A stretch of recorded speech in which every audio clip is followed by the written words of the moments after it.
Salut les amis, salam alaikum, j'espère que vous allez bien, que vous êtes en forme et en bonne santé, content de vous retrouver ce soir avec, bien sûr, fidèle Jacob Cohen. Bonsoir, bonsoir à tous. Désolé pour le retard. Pas de souci, c'est moi qui m'excuse parce que vous n'y êtes pour rien, monsieur Cohen. Alors, sans me perdre plus de temps que ça, je vous laisse attaquer donc le sujet que vous y abordez, la présentation de ce film. Et bien sûr, on reviendra sur l'actualité de la semaine concernant la Palestine et les dernières infos qu'on a pu avoir aujourd'hui. Voilà, monsieur Cohen, c'est à vous.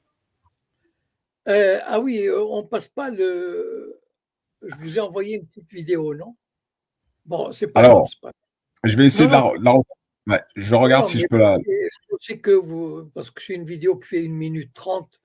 Bon, bon, je voulais parler du film qui est sorti cette semaine sur les écrans français en France et qui s'appelle euh, Take Your Soul in Your Hand and Walk. Alors, c'est un film qui est réalisé par une Iranienne, réfugiée en France. Le nom m'échappe.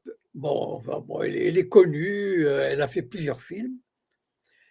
Et elle est entrée en contact avec une jeune Gazaoui. Elle a 23, 24 ans, parce que c'est une jeune fille ou jeune femme qui prend des photos, qui s'exprime. Et donc le film, qui a d'ailleurs reçu un prix au Festival de Venise et qui a été projeté à Cannes,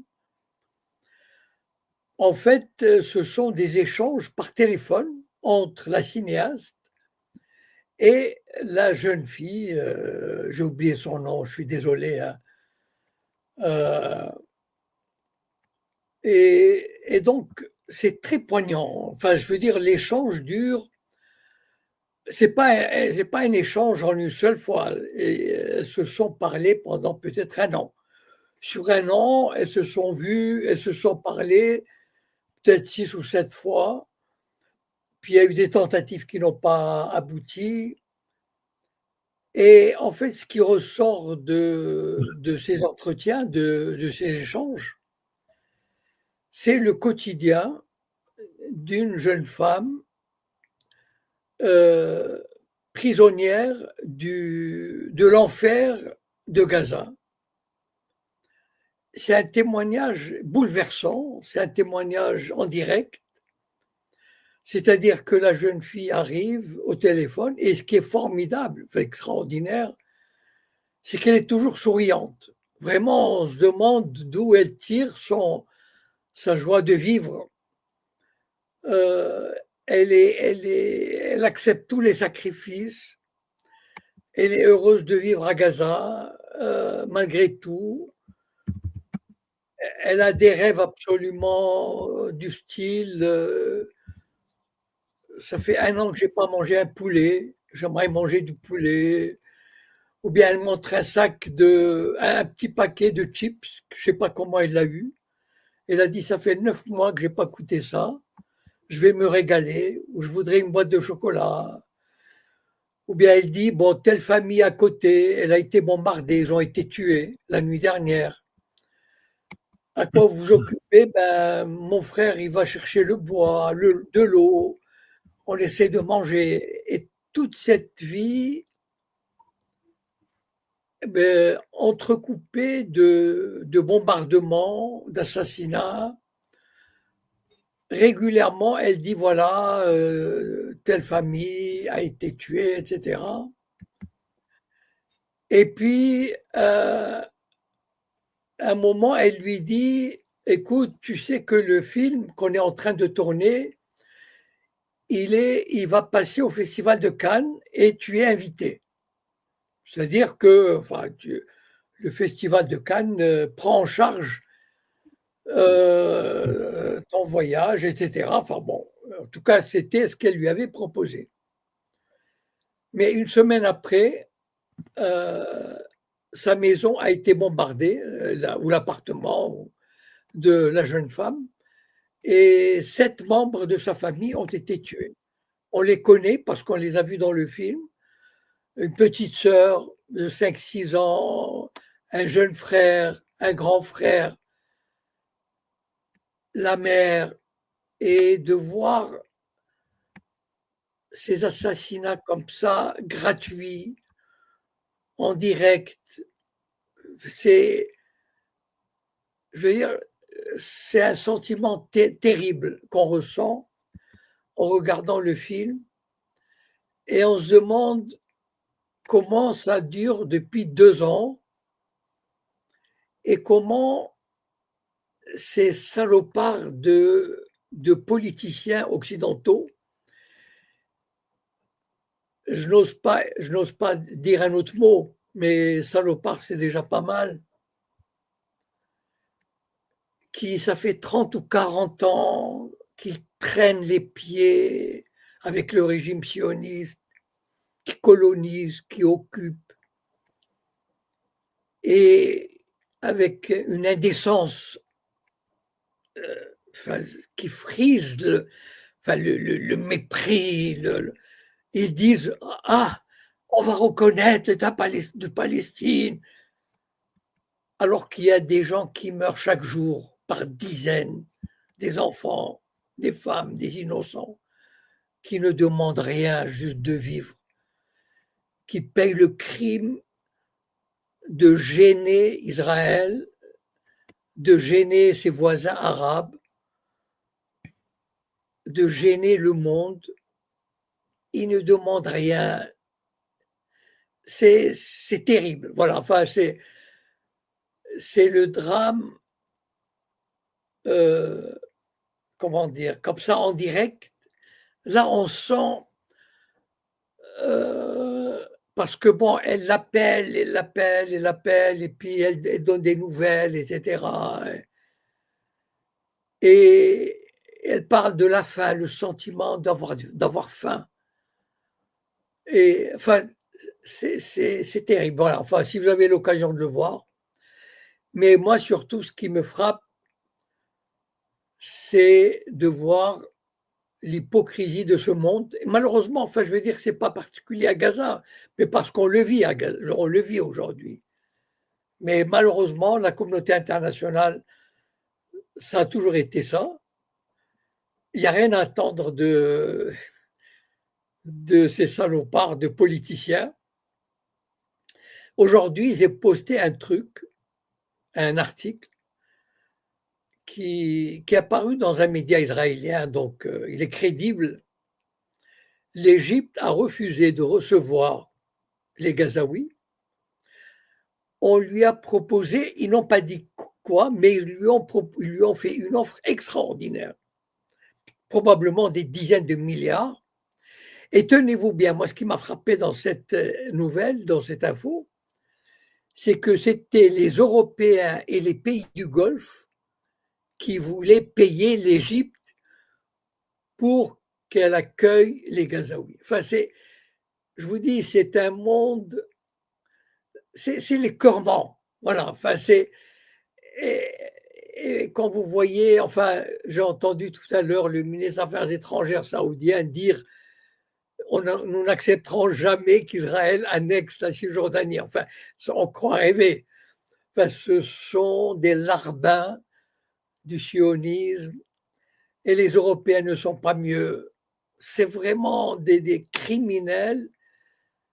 Je m'arrête là pour ne pas utiliser d'autres mots, mais malheureusement, c'est un monde pourri qui marche sur la tête. Et voilà, voilà la réalité. C'est terrible. Voilà. Ok, très En bien, tout cas, merci, M. Cohen. si vous avez Alors, l'occasion de voir le film, allez le voir. très bien. Alors, j'ai retrouvé le passage. Si vous voulez, on peut passer un petit morceau.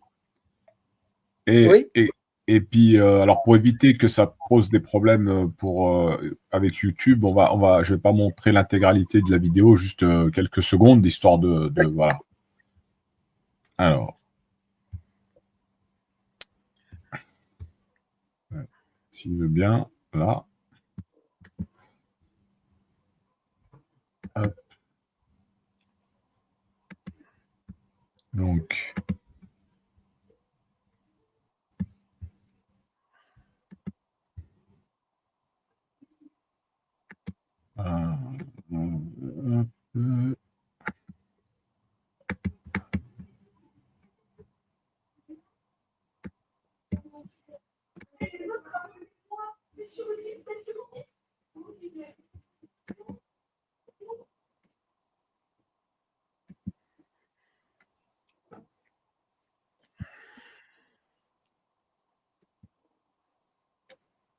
et en fait, on a peur de perdre ce petit peu qu'on pourrait perdre à prendre une position claire et nette.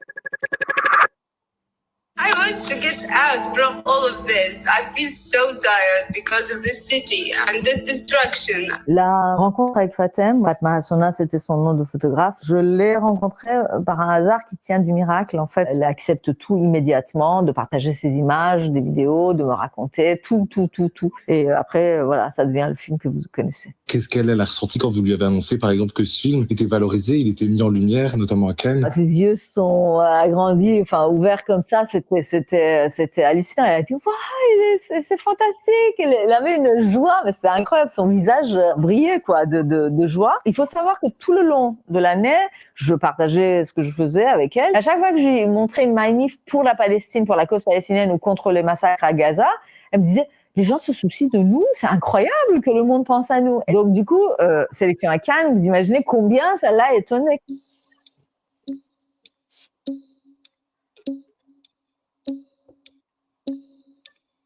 Il y a une phrase qui m'a marqué dans le film. À un moment, vous lui demandez « Est-ce que tu as peur ?» Et qu'est-ce qu'elle répond à ça? Elle dit « Peur de quoi ?» Et j'ai dit « Bah, de la guerre, de mourir, des bombes. » Elle dit « Non. » Mais avant ça, elle dit autre chose. Ils peuvent... Ouais, je vais arrêter là. Oui. Donc voilà, pour celles et ceux qui veulent voir le film, bah, n'hésitez pas. Hein. Il est à l'heure actuelle, il est dans les salles, dans certaines salles. En tout cas, à Paris, il joue dans 3 ou 4 salles. Ailleurs, je ne sais pas. Enfin, on peut se renseigner. Hein. Ok, très bien. Alors les amis, bonsoir à tous pour ceux qui arrivent. N'hésitez pas à partager. Désolé pour le retard ce soir. Exceptionnellement, on a décalé avec Monsieur Cohen d'1 heure. Donc, Monsieur Cohen, on va repartir sur le début de semaine et donc l'annonce de la reconnaissance par la France de la Palestine et d'autres pays aussi. Hein. Il faut savoir je crois qu'il y avait une dizaine de pays, l'Angleterre, le Portugal. Bon, voilà. Qu'est-ce que vous pouvez nous dire là-dessus? Est-ce que, effectivement, nous, c'est une annonce symbolique, mais est-ce que, clairement, ça va faire avancer les choses concernant la Palestine, bien sûr? C'est la plus grande, je ne sais pas, mais en tout cas, c'est l'expression du cynisme diplomatique et politique de l'Occident dans son expression la plus abjecte. Voilà, ce que je peux dire, c'est que vraiment, cette reconnaissance vient comment? Elle dit, voilà, pendant 2 ans, on a assisté au massacre, on n'a pas levé le petit doigt, on n'a rien fait, on n'a dit que des mots. Alors, pour nous faire pardonner, vous voyez, regardez comment nous sommes humanistes, comment nous sommes courageux. On a laissé crever des dizaines de milliers d'enfants et de femmes. On a laissé le régime sioniste les affamer, les détruire, les assassiner. Eh bien, vous savez quoi? On va vous donner un petit bonbon. Allez, on va reconnaître l'État de Palestine. Mais ça signifie quoi? Mais l'État de Palestine, en principe, il existe depuis 1948. Si on avait voulu le reconnaître, pourquoi on ne l'a pas fait? Bon, d'une part. Et deuxièmement, l'hypocrisie de l'Europe, surtout des pays européens. Pour moi, c'est vraiment à dégueuler. C'est une civilisation. Si Poutine pouvait leur envoyer quelques Orechnik et détruire ce qu'il les soutient encore, parce que c'est à vomir cette civilisation. C'est-à-dire depuis 1967, depuis les conquêtes israéliennes, ils ont assisté, les bras croisés, le sourire hypocrite, disant aux Palestiniens, nous sommes pour la solution à 2 États, nous sommes contre la colonisation. Pendant 2 ans, c'est-à-dire pendant 700 jours, ils ont laissé crever les Gazaouis et pour se faire pardonner, ils passent, regardez ce sourire de Macron, le grand humaniste, il reconnaît l'État de Palestine. Mais qu'est-ce qu'ils en ont à foutre, les Palestiniens de Ramallah qui les reconnaissent? De toutes les façons, cela ne sert à rien. Et il le sait. C'est ça qui est dramatique, il le sait. Parce qu'il y a déjà 150 pays qui ont reconnu l'État de Palestine. Ça a donné quoi? Et vous savez ce qu'il a dit, Macron? Il a dit que si les otages sont libérés, à ce moment-là, j'ouvrirai une ambassade à Ramallah. Mais pauvre con, mais on lui a pas dit que pour envoyer un ambassadeur à Ramallah, il faut demander l'autorisation à son maître sioniste. On lui a pas dit ça. Mais il prend les gens pour des imbéciles. Pour n'importe qui veut entrer à Ramallah, n'importe qui doit avoir l'autorisation de l'occupant sioniste. Point barre. Voilà. Et Macron, je ne sais pas comment. Enfin, comment dire, moi, cette semaine-là, pour moi, c'est vraiment. Enfin, c'est. Comment dire. Bon, c'est pas qu'on arrive au bout du bout, parce que avec les politiques, on n'est jamais déçu. C'est la trahison, la lâcheté, et on en verra d'autres, c'est pas la question. Mais là vraiment, c'est ces cérémonies de reconnaissance et ces poignées de main et ces Arabes du Golfe qui participent à une réunion avec Trump, et Trump qui leur dit « J'interdis à Israël d'annexer la Cisjordanie ». Enfin, ça fait depuis les accords d'Oslo, le nombre des colons est passé de 150 000 à 900 000. Voilà. Si ce n'est pas de l'annexion déguisée, je ne sais pas ce que c'est. Et le pire, c'est que je ne vois pas vraiment, à part quelques médias, mais vraiment réfractaires, mais dans l'ensemble, on joue le jeu, on construit des schémas, on interviewe des experts, etc. Alors cette reconnaissance, et même malheureux Mahmoud Abbas qui dit oui, il est prêt à gouverner, le pauvre, il fait pitié. Enfin bon, bref, voilà. Voilà la situation. Alors, M. Cohen, bon, effectivement, hein, c'est symbolique, ça ne va pas changer grand-chose. Moi, je voulais juste réagir un petit peu.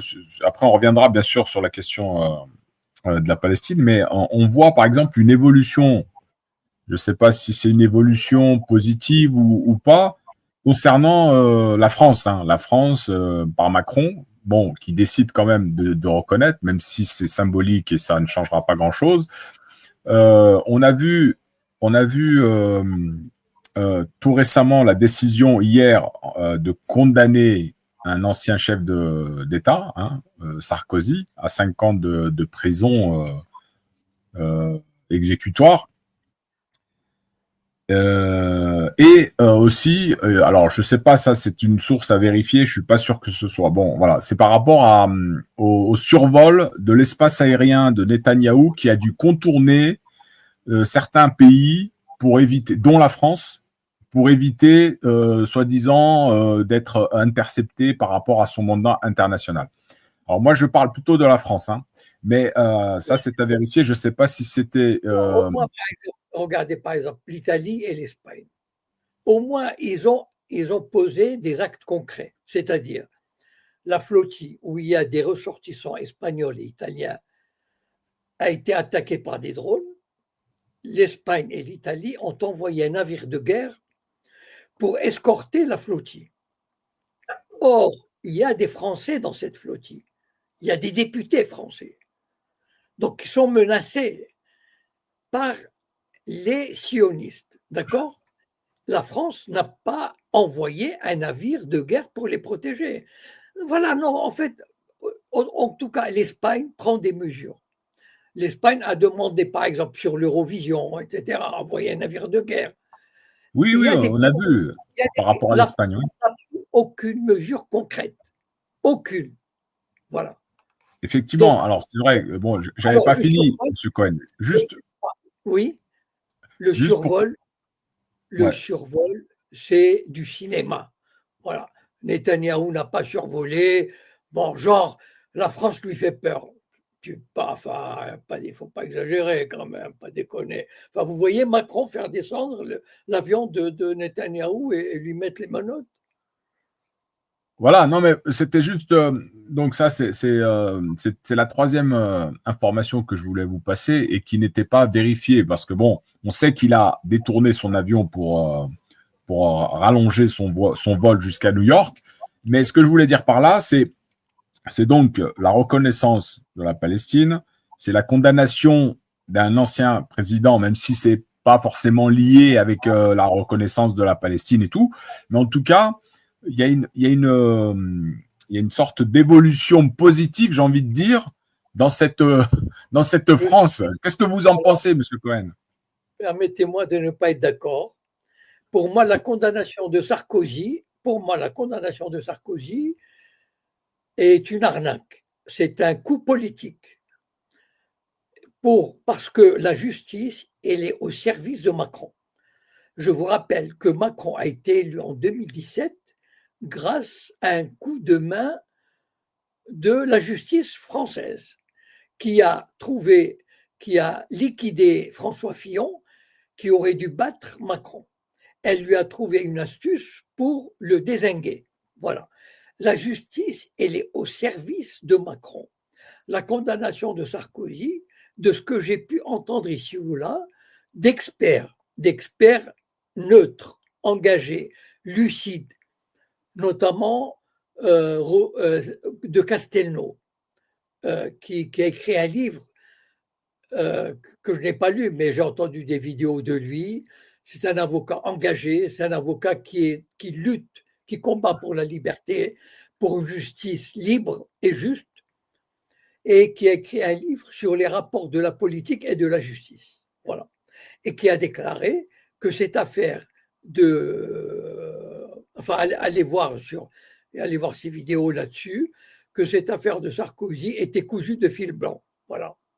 C'est-à-dire que le régime macroniste avait intérêt à détourner le regard, à chercher une espèce de détourner l'attention des gens des affaires de Macron, de son gouvernement, etc., pour faire porter le chapeau.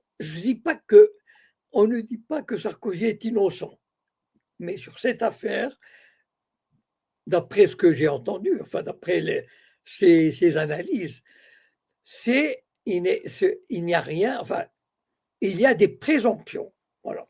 Et sur ces présomptions, on a construit une condamnation. Et ça, c'est un coup politique. Et la justice n'a rien à refuser à Macron, ni au régime macroniste. Et il y a des scandales qui sont à côté, par exemple, comme son directeur de cabinet, qui s'appelle comment déjà, qui est parti, qui était le secrétaire général de l'Élysée, qui était empêtré dans des scandales parce que sa famille possède des compagnies de navigation. Pardon ? Henri Guénaud. Non. Non, le secrétaire général de l'Élysée, de Macron, qui est resté 6 ou 7 ans, qui vient de partir dans une banque, dont la famille, qui a refusé une convocation de la justice, et la justice n'a pas levé le petit doigt pour le condamner. Non, l'affaire Alstom. Alexis Collère. Collère, voilà. Donc, qui est empêtré dans une affaire de corruption, de compagnie de navigation sur des milliards, etc. Non, l'affaire Sarkozy, qu'on aime ou pas, moi je l'aime pas Sarkozy, mais c'est pas ça, la question n'est pas là.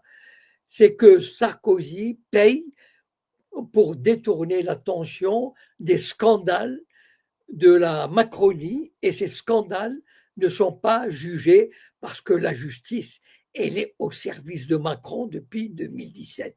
Voilà. Ok. Alors, merci, monsieur, pour vos éclaircissements et votre vision de cette décision de justice. On a Gilles qui est avec nous. Il a peut-être une question. Gilles, bonsoir. Oui, bonsoir. Bonsoir à tous. Encore une fois, je remercie Monsieur Jacob Cohen d'être avec nous et d'échanger. Alors, ma question, je serai rapide, c'est concernant la CPI, la Cour pénale internationale, celle qui se trouve à La Haye. Alors, donc, il y a 3 pays africains, en particulier le Burkina Faso, le Mali et le Niger, qui ont décidé carrément de se retirer de cette Cour pénale internationale en disant qu'elle est au service de l'Occident. Et ils voient que, par exemple, Netanyahou peut voyager, et donc ils ont décidé de se retirer de la Cour pénale internationale de La Haye. J'aimerais avoir l'opinion de M. Cohen sur ce sujet. Merci. La Cour pénale internationale, enfin moi je trouve cette décision de ces 3 pays courageuse, lucide et qui devrait servir d'exemple. Et le fait que d'autres pays se plient à la CPI, ça veut dire qu'ils se soumettent aux diktats de l'Occident. Voilà, parce que la CPI, c'est une cour qui a été créée par l'Occident au service de l'Occident pour juger les Africains et les Yougoslaves, par exemple, comme Milosevic, ou ceux que l'Occident n'aime pas, voilà, ou la Russie, ou Poutine, par exemple, parce que Poutine, bon, il est vrai que ils ont, je ne sais pas par quel miracle, ils ont publié un avis de recherche contre Netanyahou. Bon, je ne sais pas ce qui est arrivé, mais en tout cas, de toutes les façons, on sait très bien une chose, si Milosevic a été jugé, si Laurent Gbagbo, l'Ivoirien, a été jugé par la CPI, c'est que ce sont toujours des gens, des politiques qui ne correspondent pas à la doxa occidentale, voilà, que l'Occident veut dégommer.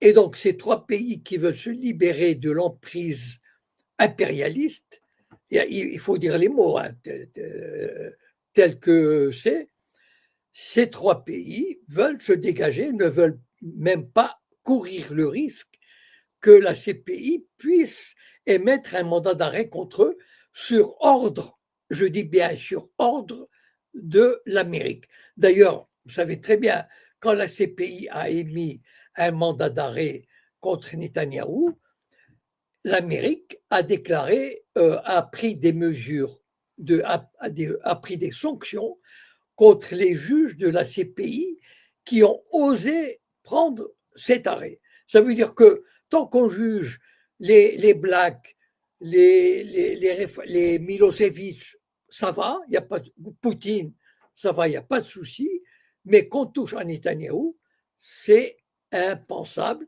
Et donc, ces 3 pays qui sont depuis leur union, leur fédération, et ils sont en train de se détacher de tous les liens qui les liaient à l'impérialisme, soit au niveau des matières premières, au niveau de la présence des soldats sur leur territoire. Et là, c'est aussi une étape, et peut-être la prochaine, ce sera de quitter la monnaie, le CFA, imposé par la France pour contrôler leur économie et leur monnaie. Voilà.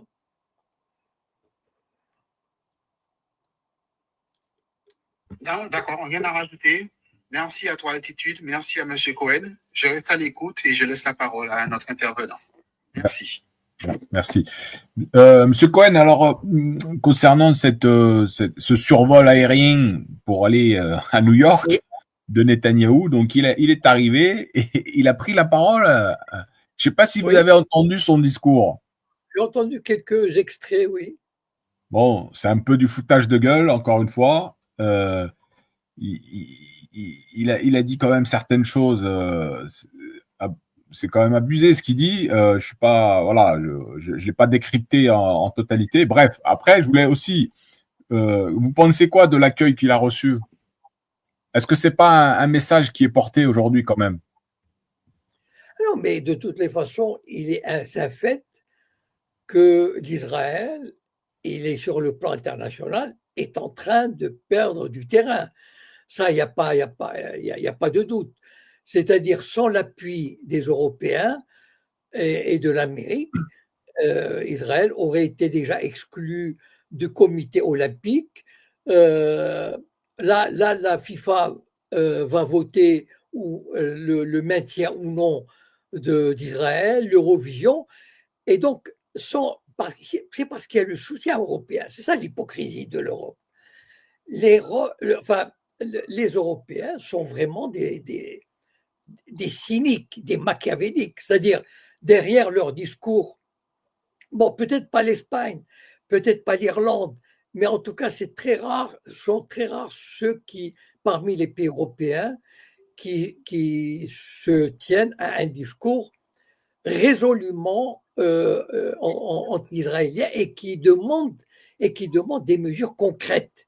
La France, à ma connaissance, n'a pas jusqu'à présent demandé la moindre mesure concrète contre Israël. Voilà. Alors que l'Espagne, oui, l'Italie, etc. Mais c'est sûr que, de toute façon, c'est un mouvement qui, pour moi, sera irréversible. C'est-à-dire que l'Israël d'aujourd'hui ne retrouvera jamais le soutien, la sympathie qu'il avait. Il y avait quand même aujourd'hui quelque chose s'est cassé et on ira de plus en plus vers une espèce comment dire, de bannissement d'Israël dans les faits. D'ailleurs, même les Israéliens le disent dans les médias israéliens, au niveau universitaire, au niveau académique, au niveau du business, les Israéliens le ressentent, ils le disent, ils l'écrivent. Ils savent que chaque jour qui passe, il y a des contrats qui ne sont pas signés, il y a des visites qui sont annulées, etc., etc. Et donc ça, c'est quelque chose qui va rentrer dans la pratique du quotidien et qui va aller en se renforçant. Alors, on a des pays qui ont décidé de reconnaître tardivement. Hein. Il faut savoir que l'État palestinien est né en 1988. Hein. Il a passé 35, 37 ans. Et là, aujourd'hui, on a des pays qui décident de le reconnaître. Mais il y a d'autres pays qui ne le reconnaissent pas toujours aujourd'hui, dont la première puissance mondiale, les États-Unis. Oui. Comment vous l'expliquez ? Parce qu'Israël n'en veut pas.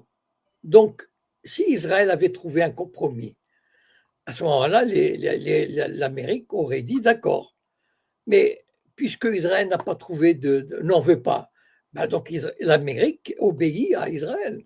On sait très bien.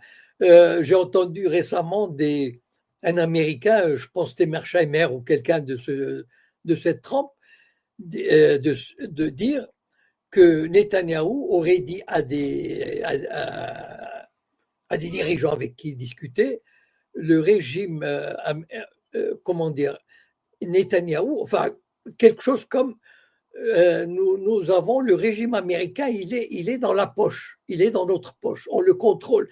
Mais aujourd'hui, si vous écoutez, je vous invite, pour ceux qui ne comprennent pas l'anglais, vous pouvez traduire.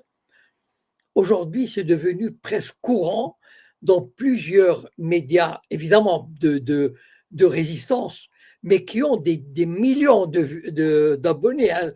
Les médias dont je parle, ils ont 5, 6 millions, 8 millions d'abonnés. Donc, c'est pas des. Et donc, qui disent carrément que le Sénat américain, la Maison-Blanche, la Chambre des représentants, sont à 90% entre les mains d'Israéliens. À 90%. Sont contrôlés. Ils leur disent ce qu'ils doivent faire. D'accord, donc on comprend clairement. Comme Israël ne veut pas d'un État palestinien, il l'a déclaré depuis toujours. Et ceux qui ont fait semblant de croire qu'il allait avoir une solution à 2 États après les accords d'Oslo, malheureusement, c'était une arnaque. Mais les Israéliens n'en veulent pas, et donc l'Amérique et l'Europe d'ailleurs, vous savez, il y a une reconnaissance comme ça, mais on peut très bien, pour que cet État existe, on peut faire pression sur l'État qui l'occupe pour lui permettre d'exister. Par exemple, cette Europe, pourquoi elle maintient des accords économiques et financiers importants avec cet État qui occupe? Voilà. Alors justement, l'Italie, par exemple, ne reconnaît pas aussi la Palestine aujourd'hui, mais la ministre, la Meloni, elle a dit elle s'y emploierait, du moins elle s'emploierait, elle validerait s'il y avait des sanctions qui étaient imposées par l'Union européenne. Bon, voilà. Bon, ben, mais de toutes les façons, c'est une idée qui fait son chemin. Hein. C'est-à-dire, à un moment donné, la situation va devenir. C'est-à-dire que les dirigeants résistent, freinent des quatre fers pour ne pas entrer dans le processus des sanctions. Parce qu'une fois qu'on commence à prendre, même la plus minime, c'est déjà, c'est très important. Parce qu'on ouvre vraiment la voie. Parce que jusqu'à présent, il n'y a jamais eu. Vous savez, l'Union européenne avait décidé il y a 10-15 ans juste une chose, que les produits qui viennent de Cisjordanie, qui ne soient pas désignés comme Made in Israël. Voilà. C'est pas grand-chose. Eh bien, même ça, c'est une décision de l'Union européenne. Et même ça, Israël a fait pression sur chacun des pays. Et donc, aujourd'hui, même ça n'est pas respecté. C'est vous dire à quel point les Européens se sont soumis. Peut-être qu'aujourd'hui, ils se sentent peut-être un peu de courage de se dire, bon, trop c'est trop, il y a l'opinion publique, etc. Et donc, peut-être qu'on va arriver, par exemple, l'Espagne a dit, si Israël participe à l'Eurovision, eh ben, je ne participerai pas. Et donc, vous savez, ce sont des choses quand même si on peut regretter que ça vienne trop tard, que ça vienne par petits bouts, mais quand même, voilà, les choses bougent. Voilà. Oui, les choses bougent et justement, alors bon, il y a plusieurs chefs d'État ou représentants de pays qui se sont exprimés, hein, un certain nombre. D'ailleurs, ça continue encore, ça a continué toute la semaine. Et on a le président de la Colombie, je crois, qui a donc Oui, appelé à ce qu'il y ait une intervention militaire. oui, oui. Bon, je crois que enfin, c'est la première fois, c'est la première déclaration que j'ai entendue bon, évidemment, elle n'ira pas loin. Enfin, je veux dire parce que c'est pas quel est l'État qui prendrait regardez par exemple, enfin, aucun État n'a pris, à ma connaissance, n'a pris une telle mesure, notamment par exemple les États du Moyen-Orient, les grandes puissances comme la Russie, la Chine, l'Inde, etc. Ils sont très prudents. Enfin, je pense que la déclaration de la Colombie, bon, elle est sympathique, mais bon, ça reste une déclaration, voilà. Parce que, bon, on sait très bien qu'aucun État, enfin, à l'heure actuelle, dans le rapport de force actuel, aucun État ne prendrait le risque de le faire. Voilà. Alors, il y avait aussi d'autres déclarations, et là, c'est au niveau africain. On a un chef d'État, alors je ne sais plus de quel pays, qui s'est prononcé. Je ne veux pas dire de bêtises parce que je ne sais pas quel est le chef d'État, mais en fait, ils veulent c'est par rapport à la restructuration du Conseil de sécurité et concernant les pays africains. Donc, ils demandent à ce qu'il y ait plus de pays africains membres non permanents et permanents. Qu'est-ce que vous en pensez? Est-ce que c'est légitime pour les Africains d'avoir une voix qui représente l'Afrique aujourd'hui au sein du Conseil de sécurité? Je crois même que certains pays, je pense que les 3 pays de la Fédération du Sahel, je crois qu'ils ont même demandé, si je ne me trompe pas, hein, la création d'instances internationales parallèles à l'ONU. Parce que l'ONU a montré sa faiblesse, son immobilisme, son incapacité à résoudre concrètement les problèmes. Et je crois que c'est même le capitaine Ibrahim Traoré, il me semble, mais je ne suis pas sûr, peut-être pas à l'ONU, mais il aurait fait une déclaration comme ça cette année, il n'y a pas longtemps, où il appelait à une refonte ou à une construction d'organisations internationales parallèles. Parce que je ne sais pas, donner un siège au Conseil de sécurité à l'Afrique, ça, je sais pas, ça risque de poser énormément de problèmes. Parce que qui va l'avoir sur ça? Il y a 52 pays ou 52 États, je crois, en Afrique. 54 en Afrique, il me semble. Qui va l'avoir? Est-ce que c'est le secrétariat général? Enfin, c'est compliqué parce que, bon, bien sûr. Il y aurait des élections, comme pour l'Union africaine, il y a des élections. Oui, mais enfin bon, je sais pas, bon. Peut-être. De toutes les façons, je crois que c'est une vieille revendication, cette histoire du Conseil de sécurité. C'est une revendication légitime, M. Cohen. Oui, tout à fait, bien sûr légitime. Mais il faut voir aussi que l'ONU a été créée en 1945. C'est-à-dire que les pays africains, pratiquement aucun n'était indépendant. Effectivement. Les pays n'étaient pas indépendants. Les pays d'Amérique latine étaient, bon, ils étaient indépendants, mais leur voix comptait très peu.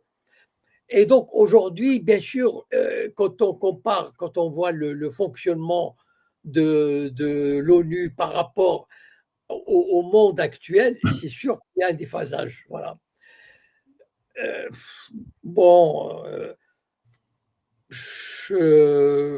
savez, ce sont des questions qui, pour moi, sont plus académiques, de l'ordre de la théorie diplomatique, que je ne crois pas que ça apportera des solutions concrètes, réelles aux problèmes. Voilà. C'est-à-dire que l'ONU n'a jamais montré. Pourquoi? C'est pas l'ONU. C'est-à-dire si on ajoute 2 ou 3 pays au Conseil de sécurité avec droit de veto, ça sera le même organisme qui sera bloqué au moment des grandes décisions. Voilà, en fait.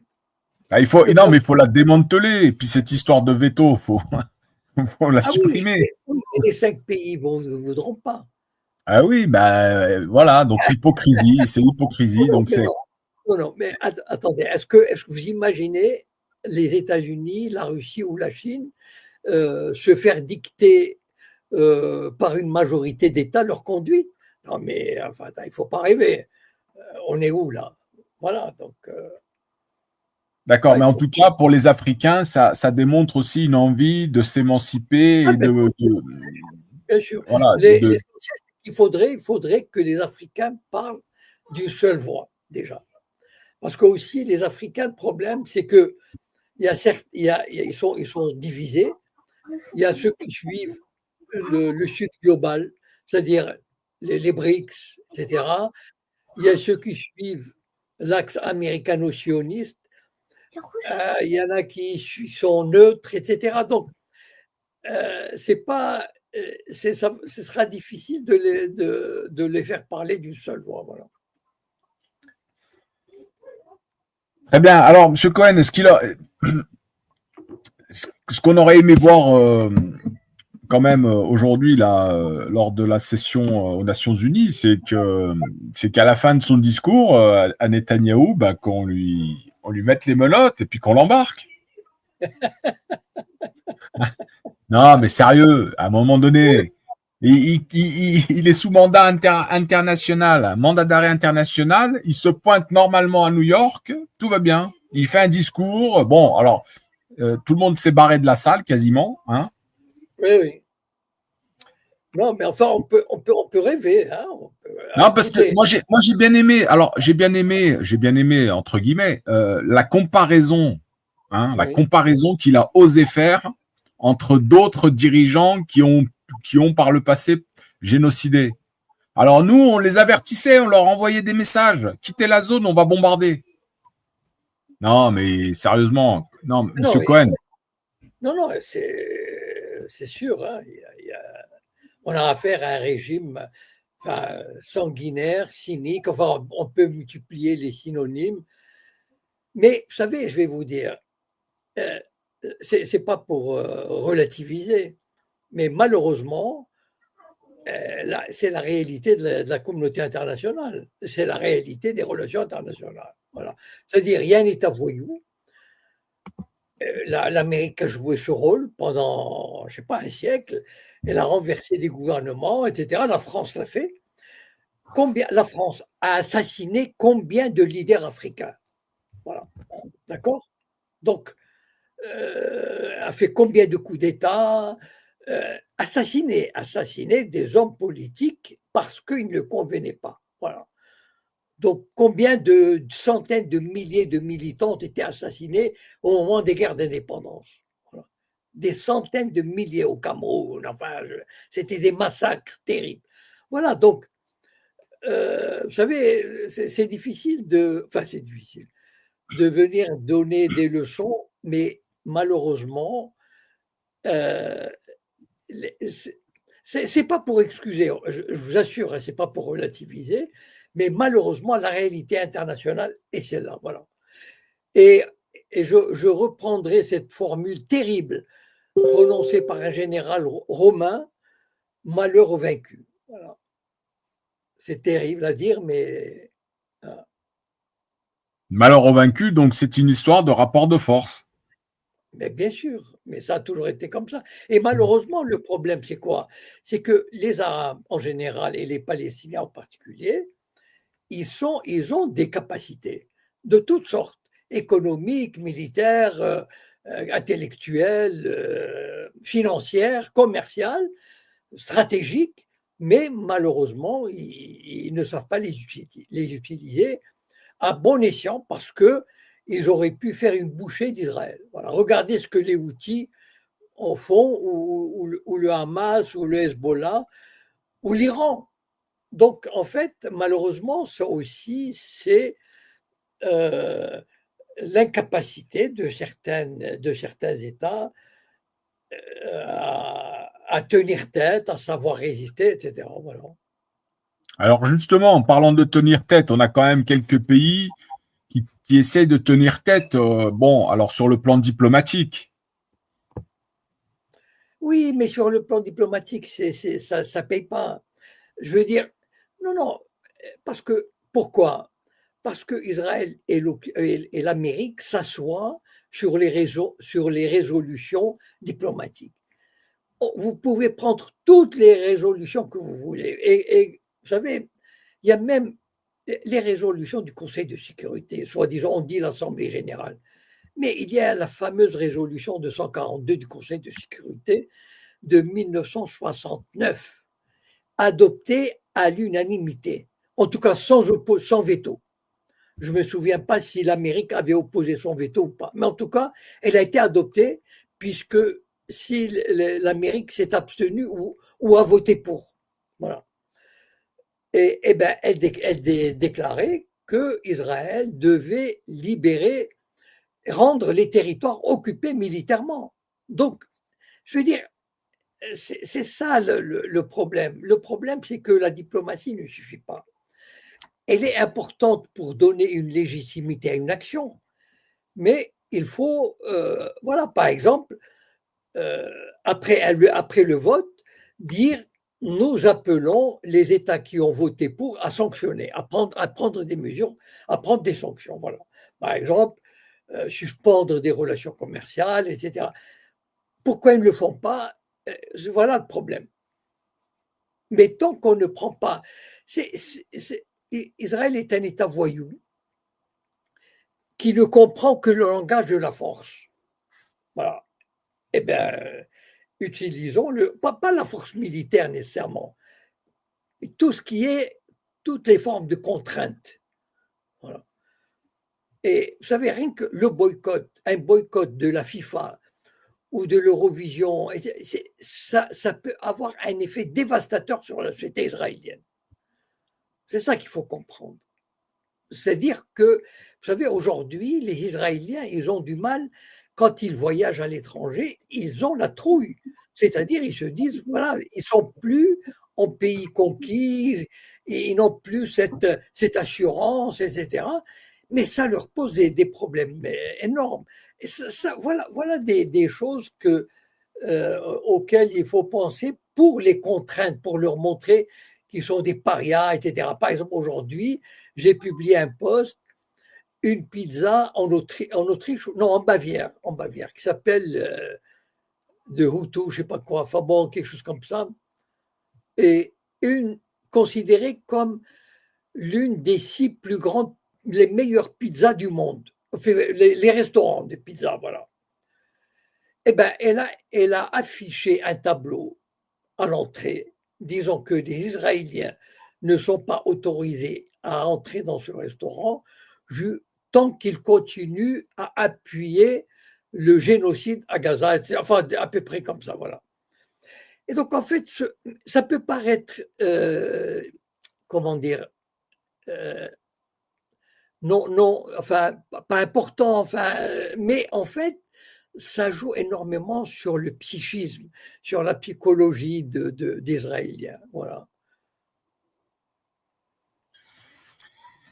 Ouais, donc il y a un gros travail encore à faire, hein. On a pu voir cette semaine, malgré la reconnaissance et la visite aujourd'hui de Netanyahou à New York, ça n'empêche que les bombardements continuent, hein, à Gaza.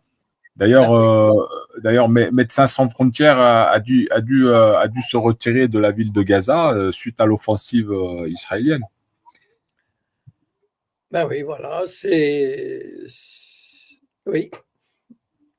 Ouais, non, mais c'est vrai. Je veux dire, c'est bien beau là, les belles paroles, les embrassades, les beaux discours, mais en attendant, les Palestiniens, la bande de Gaza, ils continuent à subir le blocus humanitaire, ils continuent à tout ça, et on n'a pas réellement beaucoup de solutions, hein. Moi, j'en vois beaucoup des Palestiniens qui viennent essayer de réclamer qu'on les aide, hein, sur les réseaux là, ils ont que ça aujourd'hui. Ouais. C'est compliqué, hein. Je sais pas quoi dire, voilà, mais voilà. Et il y a enfin, par exemple, quand je pense que l'Égypte est juste à côté, qu'il y a des milliers de camions de l'autre côté de la frontière, il suffirait que l'Égypte lance un défi à Israël et dit voilà, je laisse rentrer des camions. Point barre, voilà. Ce sont des camions de nourriture et de soins, je les laisse rentrer. Voilà. Eh ben, qu'est-ce que vous voulez que je vous dise? Et la flottille. Oui. Pardon, allez-y, finissez. Quand on arrive à ce point d'impuissance et de soumission, c'est, comment dire, enfin, c'est difficile.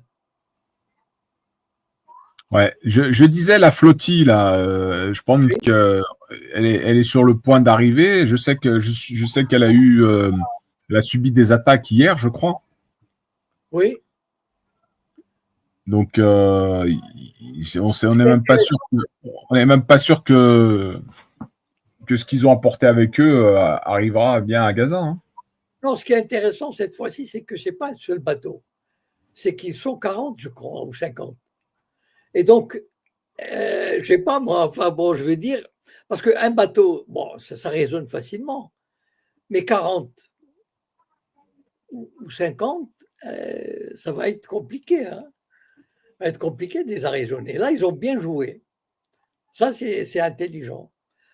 D'autant plus que s'ils sont suivis par un navire de guerre italien et espagnol, ça risque d'être compliqué, sauf dans les eaux territoriales israéliennes. Voilà.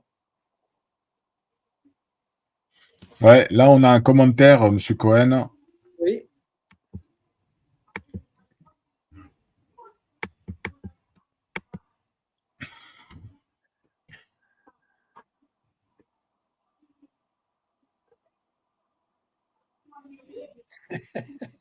Non, mais c'est. Non, bon, je ne sais pas. Ah, il faudrait une armée d'hommes, bien sûr, d'hommes, oui, une armée d'hommes, il faut passer ce cap, hein, parce qu'il y a un blocage. Il y a un blocage. On ne sait pas d'où vient ce blocage, d'où vient cette crainte. Mais non, le drame, c'est que je suis sûr qu'il y a des peuples, parmi les peuples arabes et musulmans, je suis sûr qu'on peut réunir facilement une armée de 100 000, 200 000 hommes, enfin bon, etc. Mais les États s'y opposeraient. Voilà. C'est ça le drame. Le drame, c'est que les États arabes et musulmans, la forme étatique, n'a pas envie de ce genre de choses. Voilà. Ils ne voudraient pas qu'il y ait des manifestations incontrôlées qui les entraînent là où ils ne veulent pas y aller. Voilà. alors, un petit mot, Monsieur Cohen, pour conclure. On a beaucoup vu le président turc. Oui. Bon, qu'est-ce que vous pouvez nous dire sur ça, il s'est quand même affiché dans la réunion avec tous les pays arabes et Trump. Il a assisté à cette reconnaissance-là en direct. Bon, qu'est-ce que vous pouvez nous dire de ce président turc-là qui a des fois des moments...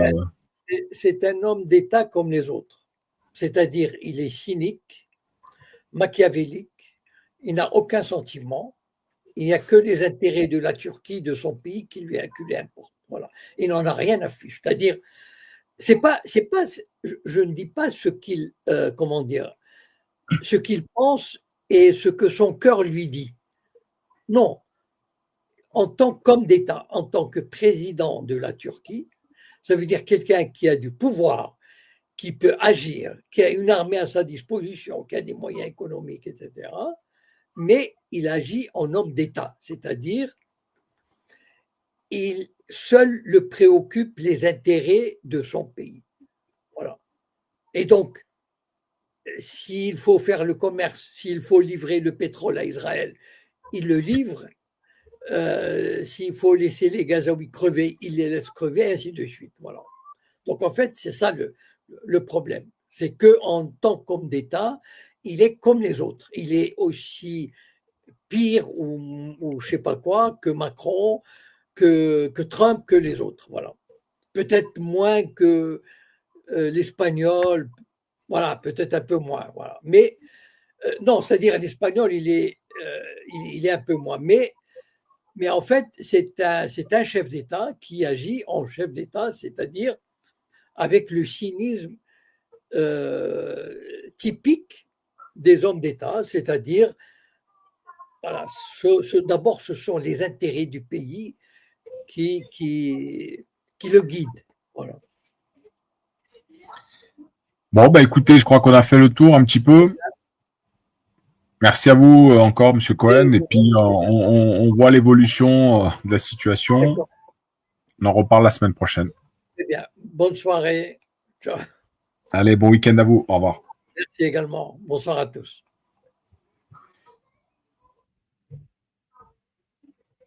Voilà, les amis. Merci à vous d'avoir participé. Pour ceux qui sont arrivés en retard, vous avez possibilité de revoir. Abonnez-vous à la chaîne Altitude sur YouTube.